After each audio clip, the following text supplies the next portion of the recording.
Сәлем достар, қалдарыңыз қалай?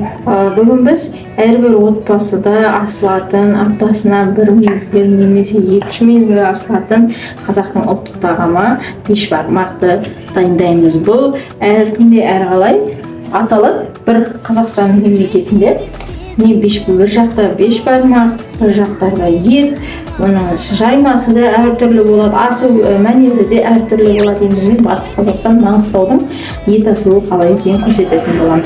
Ең алдымен осылай еттерімізді қазанымызға саламыз. Үстінен су құямыз. Қайнап тұрған суға етті салуға болмайды, етіміз қатты болып піспей қалады. Осылай етімізді толық батқанша суымызды құйып, етіміздің астын жабып, отқа қоятын боламыз. Барынша сүйекті әрі етті осындай ет алатын болсаңыз, сүйегі бар ет алатын болсаңыз, оның сүйегінің майы шығып, жақсы тамағымыз, сорпамыз ерекше дәмді болады. Сорпамыз екі есе дәмді болу үшін перецімізді, морковымызды жуамыз, осылай отқа қақтап сорпамызға салатын боламыз. Осылай күйдіріп алып сорпаларымызға салсақ, сорпамыз ерекше дәмді, ерекше сорпа болып шығатын болады. Жасап көріңіздер.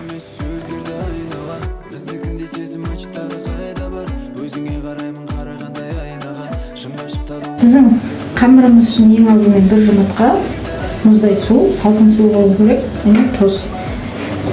Тұзымызды мөлшермен саламыз, құмымызға салып аламыз. Жұмыртқамызды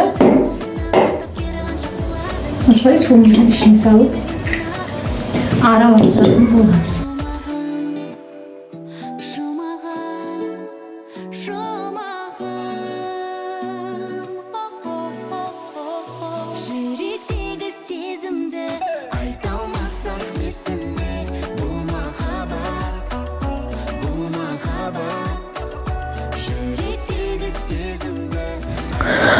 Қамырымызды осылай қаттылап, жақсы қылып, иін қандырып илейтін боламыз, және демалдыруға қойып қоямыз.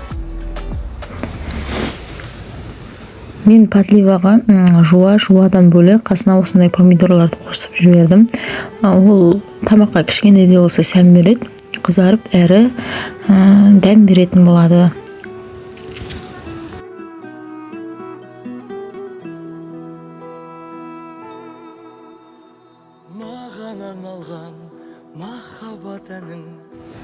Қамырларымызды осылай екіге бөліп қоямыз.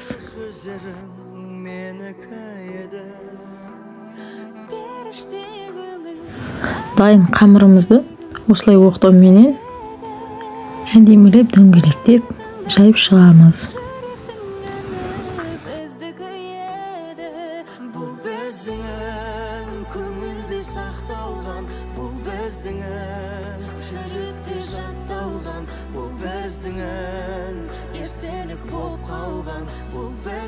Қамырларымызды төрт-пішті қылып бөліктерге бөліп шығатын боламыз.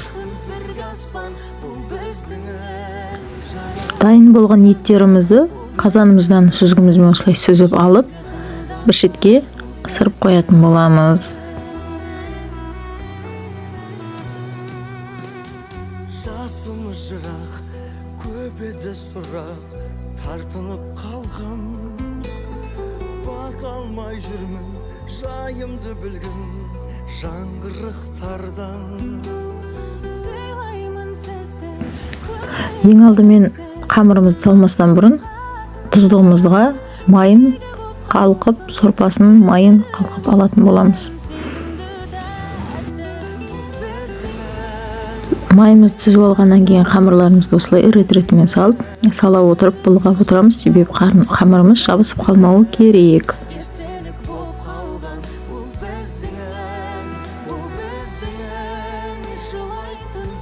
Достар, бұл процесс өте маңызды. Қазанымыздың астын сөндірген бойдан оған бір бокал мұздай су құямыз. Сол кезде қамырларымыз жабыспай, жылтырап, әдемі болып шығатын болады. Осылай сүзіп алған кезде де ешқандай жабыспай, әдемі болып шығатын болады қамырымыз. Бұны бірі білсе, бірі білмейді. Бұл да бір бешбармақтың бір секретный методы десе де болады.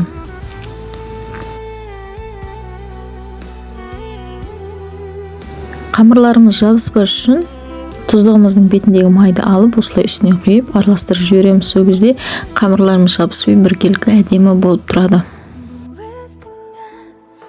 Беш бармағымыздың үстіне осылай етін, картоптың, морковын турап саламыз, тұздығын құйып отбасымызға ұсынатын боламыз. Достар, егер менің каналым сіздерге ұнаса, тіркеліп, лайк басып, комментарий жазып кетіңіздер. Астарыңыз дәмді болсын.